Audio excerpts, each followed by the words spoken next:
Do me a favor. Just look at the thing in your hand. That glass slab that's basically glued to your palm. You're probably watching this on it right now, scrolling through while your coffee gets cold. You use it to order a sandwich. You use it to argue with a stranger about a movie. And 5 times a day, some robot calls you to talk about your car insurance. Now, here is the irony. The guy who started all of this, he didn't want any of this for you. If Alexander Graham Bell saw you sitting there, staring at a screen for 6 hours, he'd probably want to throw the whole invention into the ocean. Because that's not how this story goes. That is never how anything important actually happens. Bell didn't want to invent a phone. He didn't even want to connect the world. Bell was obsessed with sound. Not talking, not phones, just sound itself. How vibrations move through air. How the human ear interprets them. How the brain turns noise into meaning. Basically, Bell was the kind of guy who hears someone cough and goes, "Interesting, tell me more about that vibration." And if that sounds like the beginning of a very boring lecture, relax, because this obsession would accidentally reshape the modern world. And like most world-changing moments, it happened because someone was way too focused on something nobody else cared about. Bell was born in 1847 in Edinburgh, Scotland, a city full of churches, bells, echoes, and very loud opinions. Which was appropriate because sound ran in his family. This wasn't some casual interest, this was a household theme. His father, Alexander Melville Bell, was a professional elocutionist. His job was literally teaching people how to speak correctly. Let that sink in. Imagine growing up in a house where your dad's entire career is correcting how people pronounce things. Not math, not law, but pronunciation. Every dinner conversation probably sounded like, no, your tongue placement is all wrong. And not just don't mumble correctly. We're talking scientific speech correction. Melville Bell invented something called visible speech, a system of symbols that showed exactly how the mouth, tongue, and throat should move to make each sound. Think of it as phonetics before phonetics, or a blueprint for the human voice. This wasn't art, this was engineering, but with faces. Alexander grew up surrounded by charts, diagrams, and intense conversations about vowels. This wasn't a kid playing with toy trains. This was a kid staring at mouth diagrams like, ah yes, the future, which is how you end up with a kid who thinks, yeah, sound is the most important thing in the universe. Bell's childhood wasn't all academic curiosity. Tuberculosis took 2 of his brothers while he was still young. And in the 1800s, tuberculosis didn't take its time. It just showed up and wrecked your family. That kind of loss doesn't just make you sad, it rewires you. And it did something permanent to Bell. It sharpened his focus, it made him serious early, and it tied sound to life and loss in a way that never left him. Sound wasn't just information, it was connection, it was presence. When Bell later said that silence felt unbearable, he wasn't being poetic, he meant it. Silence wasn't peaceful to him. Silence was absence. Silence was the sound of people disappearing. And once that idea gets lodged in your brain, you don't shake it. Here's the most important twist in Bell's story. His mother was deaf. Not partially, not hard of hearing. She was profoundly deaf. And this wasn't something that happened later in her life, it was part of Bell's entire upbringing. Young Alexander learned early that communication didn't have to rely on sound alone. He spoke to her slowly, clearly, often with his mouth close to her forehead so she could feel vibrations, which is already more effort than most people put into listening with working ears. This mattered, because Bell didn't grow up seeing deafness as a limitation. He saw it as a problem to be solved, not a flaw to be pitied. He didn't think, well, that's just how it is. He thought there has to be a workaround. That mindset is dangerous, because that's how inventions happen. This would shape his entire career. Before Bell was an inventor, he was a teacher of the deaf. That was his real calling. Not fame, not patents, not history books, teaching.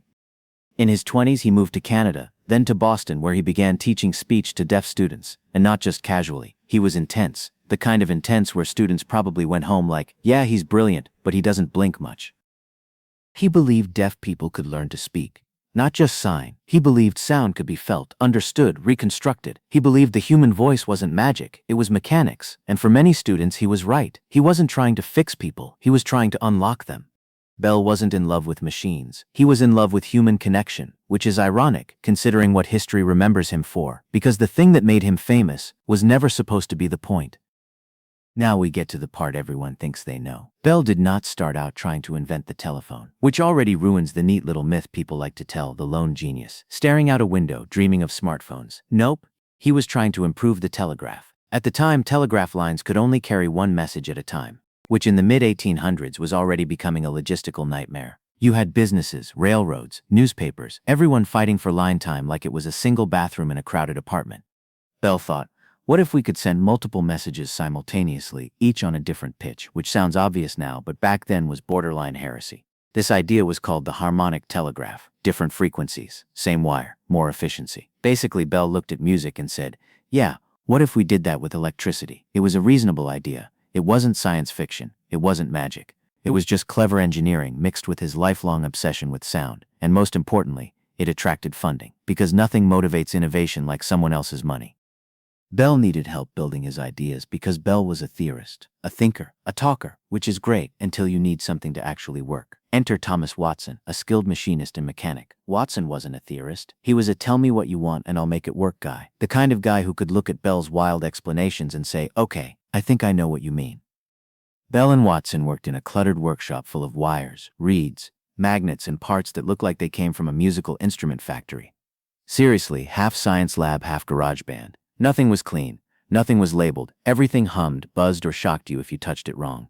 They were experimenting with sound, trying to get metal reeds to vibrate at specific frequencies, trying to send tones down wires without distortion.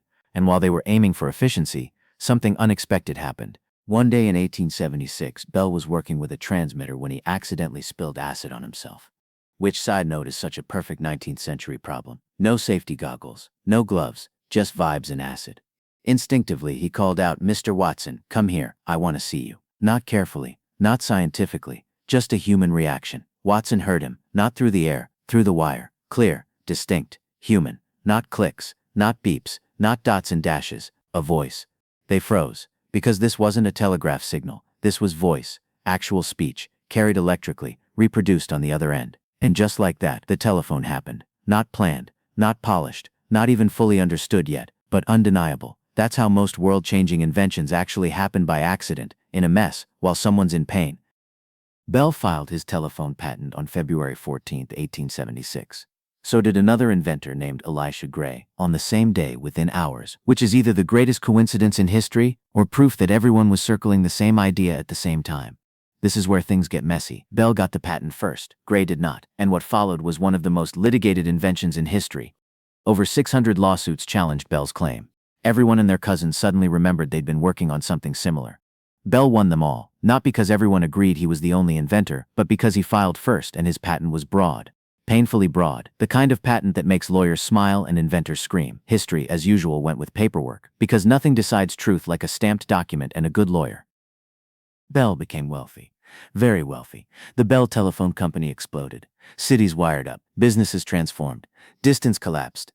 Suddenly you didn't have to wait days to hear from someone.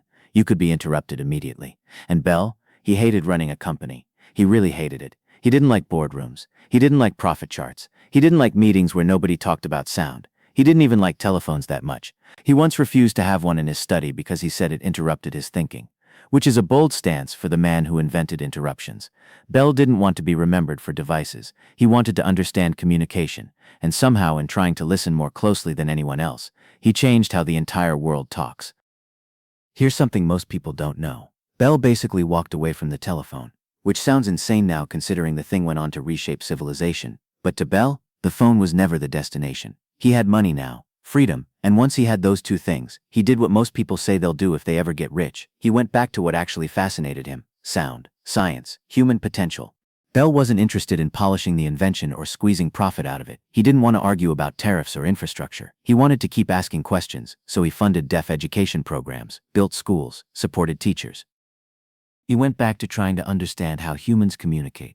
Not through wires but through bodies, brains, and perception. And then his curiosity exploded outward. He experimented with flight, decades before airplanes were practical. He worked on hydrofoils, pushing boats to skim across water like science fiction. He even tinkered with early aviation alongside people who would later become legends. And yes, metal detectors. When President James Garfield was shot in 1881, Bell personally designed a device to try to locate the bullet lodged in Garfield's body. It didn't work. The technology wasn't ready, and interference from the metal bed frame didn't help. But Bell tried. He wasn't chasing credit. He wasn't chasing headlines. He was chasing solutions.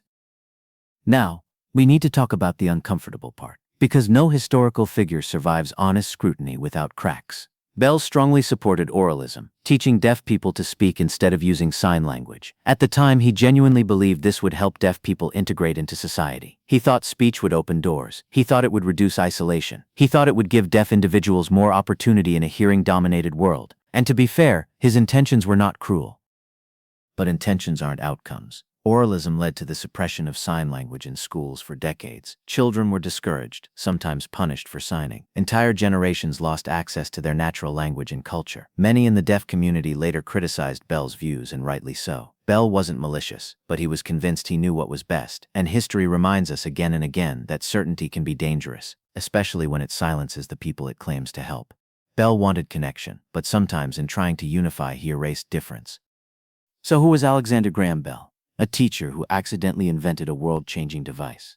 A sound expert who disliked noise. A man who connected the world and then withdrew from it. He wasn't chasing fame. He wasn't chasing profit. He actively avoided both when they showed up. He was chasing understanding. He believed knowledge mattered more than recognition. That curiosity mattered more than legacy. And he was stubborn, brilliant, but stubborn. Compassionate, but convinced. Bell wasn't a hero carved in marble. He was a human being with blind spots. And that's what actually makes his story worth telling. Because progress doesn't come from perfect people. It comes from flawed ones who refuse to stop asking questions. Bell died in 1922 at the age of 75. By that point, the world he helped create barely resembled the one he was born into. People were no longer impressed by talking over wires. They expected it. Telephones had gone from miracles to annoyances, from "can you believe this works?" to "why isn't anyone answering?" And when the news of his death spread, something rare happened. On the day of his funeral, telephone systems across the United States and Canada went silent for 1 minute. No calls, no ringing, no voices, just quiet, which if you think about it was almost eerie. An entire continent suddenly unable to talk to itself. Operators stood still, switchboards paused, business stopped, and for 60 seconds people were forced to sit with the absence of something they'd already taken for granted.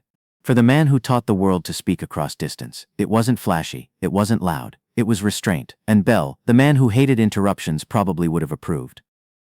Alexander Graham Bell reminds us of something important. You don't have to aim at history to change it. That idea alone messes with how we think success is supposed to work. We're taught to plan 10 steps ahead, to brand ourselves, to chase visibility. Bell did none of that. Sometimes you aim at a small problem and accidentally solve a massive one. Bell wasn't trying to connect the world. He wasn't chasing legacy. He was chasing understanding. He wanted to know how sound worked, how people communicated, how isolation could be reduced, and in the process he triggered a chain reaction he never fully controlled. Bell didn't invent connection, he revealed it. He showed us that distance was thinner than we thought, and that voices didn't need to disappear just because people were far apart. And that's uncomfortable too, because once connection exists, so does interruption, noise, overload. Every breakthrough carries consequences its creator never asked for. Here's the part most history books leave out. Bell didn't win. He didn't ride off into the sunset, satisfied with his impact. He spent the rest of his life thinking, questioning, tinkering, trying to improve humans, not machines. And maybe that's the real lesson. Progress isn't clean, genius isn't tidy, and the people who move the world forward usually aren't chasing applause. They're chasing questions. Bell listened harder than anyone else, to sound, to silence, to people others ignored. And that obsession changed everything. Not because he wanted power, but because he couldn't stop paying attention. And in a world drowning in noise, that might be the most radical act of all.